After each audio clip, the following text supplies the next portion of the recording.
Assalamualaikum warahmatullahi wabarakatuh. Halo AA dan Tete, apa kabar? Semoga selalu dalam keadaan baik ya. Amin. Sebelum mulai belajar, kita berdoa dulu yuk. Berdoa dimulai. Bismillahirrahmanirrahim.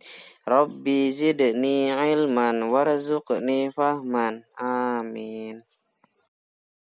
Baik AA Tete, materi hari ini kita akan membahas tentang Kisah Bilal bin Rabah.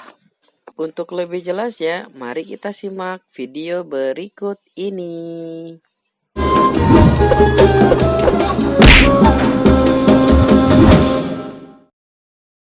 Kisah Nabi Muhammad Sallallahu Alaihi Wasallam. Kisah Bilal bin Rabah.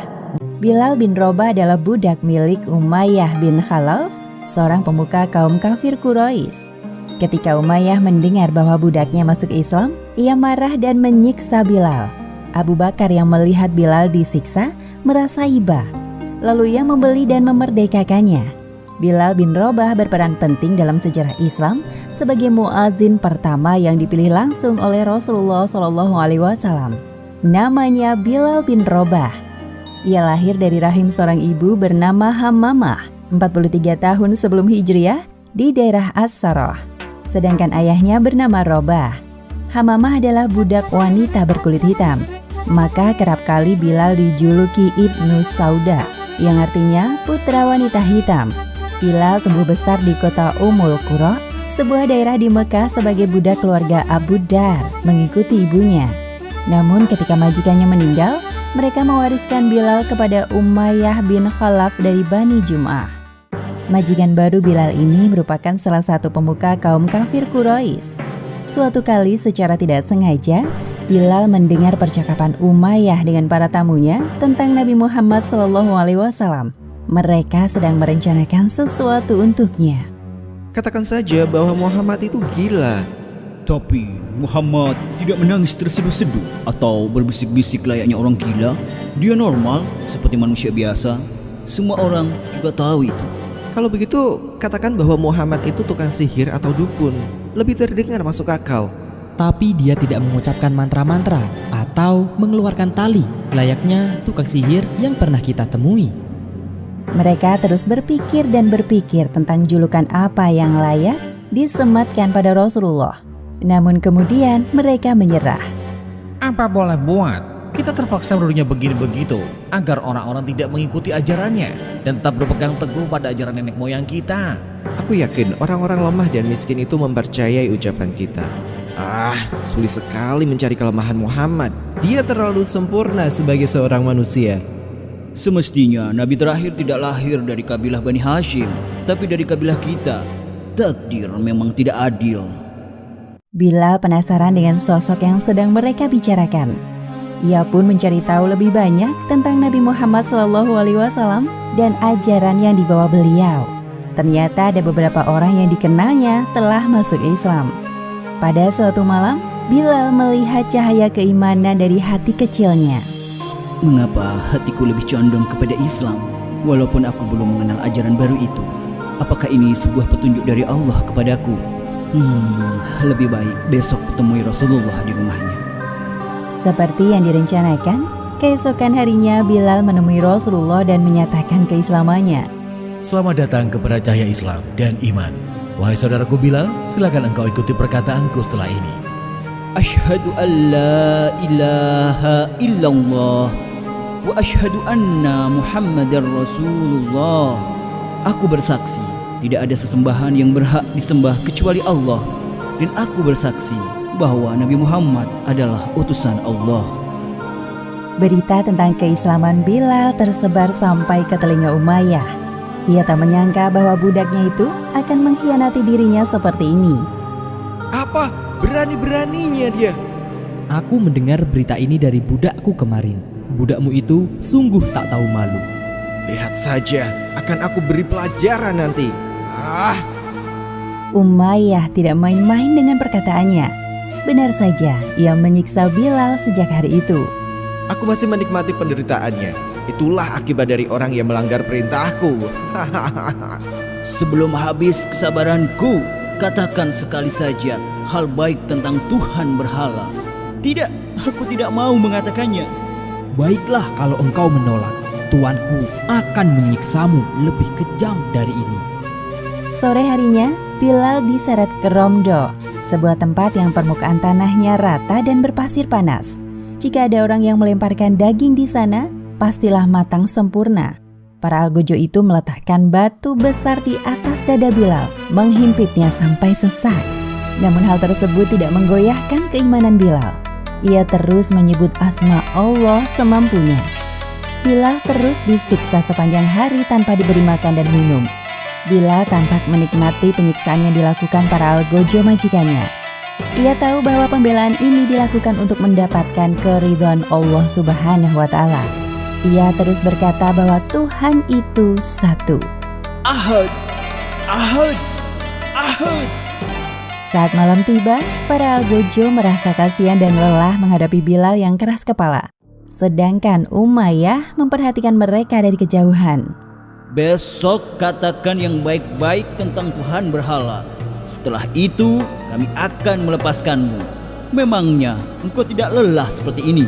Kami telah letih menyiksamu, seolah-olah kami yang sedang tersiksa. Bilal tetap kukuh pada pendiriannya, tidak mau meninggalkan Islam. Umayyah yang melihat penolakan Bilal berjalan mendekatinya. Dasar budak celaka. Aku ingin peristiwa ini disaksikan oleh para budak yang melawan perintah majikannya. Kejadian yang sama berulang di hari berikutnya. Terkadang Umayyah sangat kesal terhadap Bilal sampai menyuruh anak-anak untuk menyeret Bilal keliling perbukitan dan jalanan Mekah. Sepanjang perjalanan, bibir Bilal terus menggemakan asma Allah. Orang-orang yang melihat Bilal merasa kasihan, namun tidak bisa berbuat apa-apa. Lalu muncullah sekelompok penipu mendekati Umayyah. Hei Umayyah, bukankah Bilal itu anak buah kita? Pasti dia tidak ingin karena keislamannya itu nama kabilah kita jadi ejekan dan cemoohan kaum Quraisy. Bukankah begitu, wahai Bilal? Bilal menatap tajam orang yang berbicara dan semakin mengeraskan suaranya. Ahad, Ahad, Ahad. Seperti hari-hari sebelumnya, Bilal dibawa ke Romdo untuk dipanggang. Orang-orang berdatangan untuk melihat seorang budak berkulit hitam yang disiksa tuannya.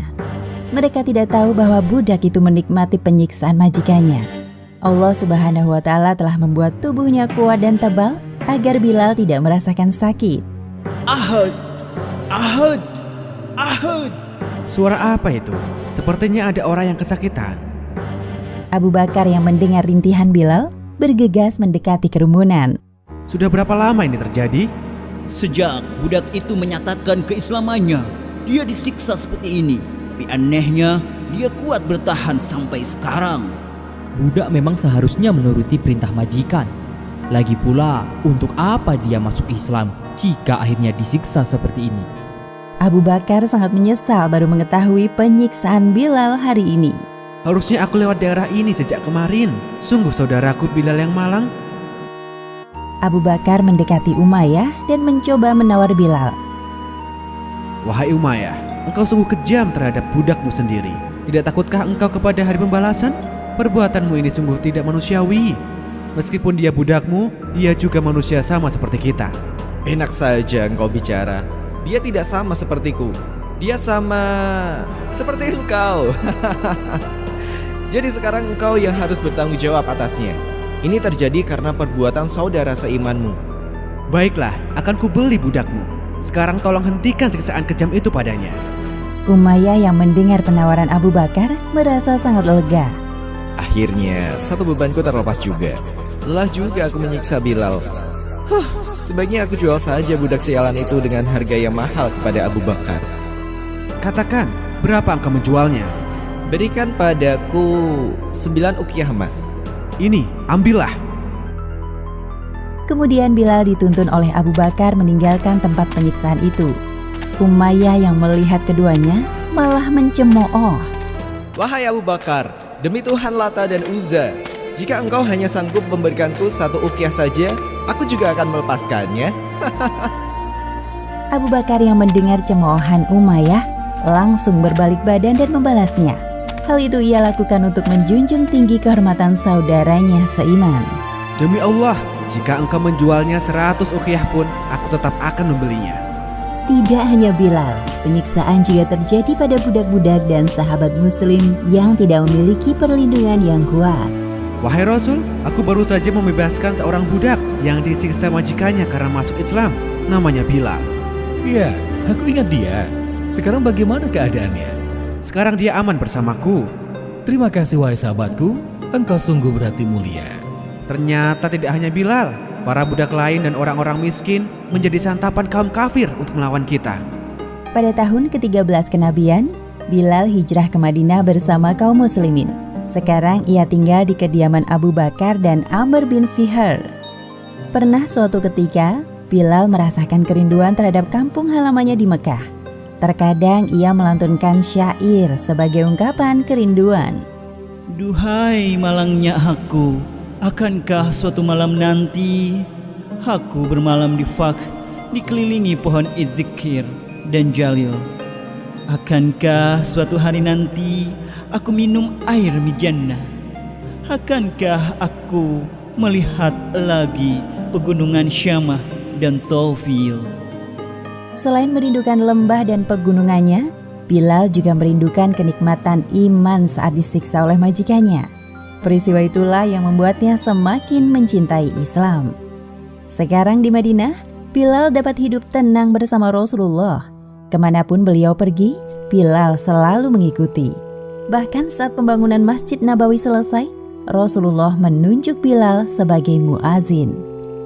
Nabi Muhammad menjelaskan tentang keutamaan sholat berjamaah, sebagaimana yang disebutkan dalam hadis riwayat Bukhari nomor 645 dan Muslim nomor 650. Wahai umatku, sholat jamaah lebih baik 27 derajat dibanding dengan sholat sendirian. Wahai Rasul, bagaimana cara kita dapat sholat berjamaah jika rumah kita saling berjauhan? Dalam hal ini, kita membutuhkan sebuah penanda masuknya waktu sholat agar bisa datang ke masjid bersama-sama. Jadi, tidak ada yang tertinggal sholatnya. Iya, engkau benar. Mari kita bicarakan hal ini besok. Keesokan harinya, Nabi Muhammad dan beberapa sahabat bermusyawarah mencari solusi. Seorang bernama Abdullah ibnu Zaid menceritakan tentang mimpinya semalam. Wahai saudara-saudaraku, semalam aku mendapatkan pertanda lewat mimpiku. Seorang manusia berpakaian serba hijau membawa lonceng di tangannya, melewatiku sambil membunyikan lonceng. Lalu aku menghentikannya dan bertanya, "Hai hamba Allah, apakah lonceng itu akan dijual?" Akan kamu gunakan untuk apa? Untuk memanggil kaum muslimin menuju sholat. Maukah engkau kutunjukkan yang lebih baik dari itu? Ya, baiklah. Hendaklah kamu ucapkan, Allahu Akbar, Allahu Akbar. Asyhadu alla ilaha illallah, asyhadu alla ilaha illallah. Asyhadu anna Muhammadar Rasulullah, asyhadu anna Muhammadar Rasulullah. Hayya 'alas shalah, hayya 'alas shalah, hayya 'alal falah, hayya 'alal falah. Allahu Akbar, Allahu Akbar, la ilaha illallah. Wahai Abdullah ibnu Zaid, mimpimu adalah sebuah petunjuk bagi kita. Sekarang aku akan memilih seseorang yang tepat untuk mengumandangkan azan. Siapakah orang itu, hai Rasul? Dia bekas budak Umayyah yang telah dimerdekakan Abu Bakar. Dia Bilal bin Robah. Ia terkenal teguh berpendirian ketika mengucap ahad, ahad di tengah siksaan yang dideritanya. Ya, suaranya juga merdu dan lantang. Bahkan tempo hari aku pernah mendengarnya bersyair. Setelah menunjuk Bilal sebagai muazin, Nabi Muhammad mengutus seseorang memanggil Bilal ke hadapannya. Tolong panggilkan Bilal kemari. Baik, wahai Rasul. Wahai Bilal, sekarang engkau memiliki tugas baru. Apa itu wahai Rasul? Mulai saat ini, setiap kali masuk waktu sholat, engkau harus naik ke menara masjid mengumandangkan azan. Azan adalah pemberitahuan kepada umat Islam untuk melaksanakan sholat 5 waktu. Merupakan sebuah kehormatan bagiku, wahai Rasulullah. Terima kasih banyak atas kepercayaanmu kepadaku. Hari ini Nabi Muhammad SAW mengangkat derajat Bilal bin Robah, seorang mantan budak menjadi muazin yang suaranya menggema ke seluruh pelosok negeri mengisi semangat kaum muslimin untuk sholat berjamaah. Kemudian Bilal dijuluki Mu'azin ar-Rasul dan menjadi mu'azin pertama dalam sejarah Islam. Allahu Akbar, Allahu Akbar, Allahu Akbar, Allahu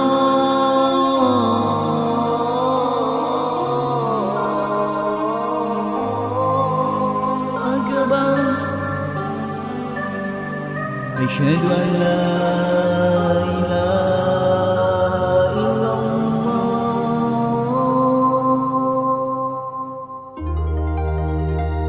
Asyhadu an la ilaha illallah.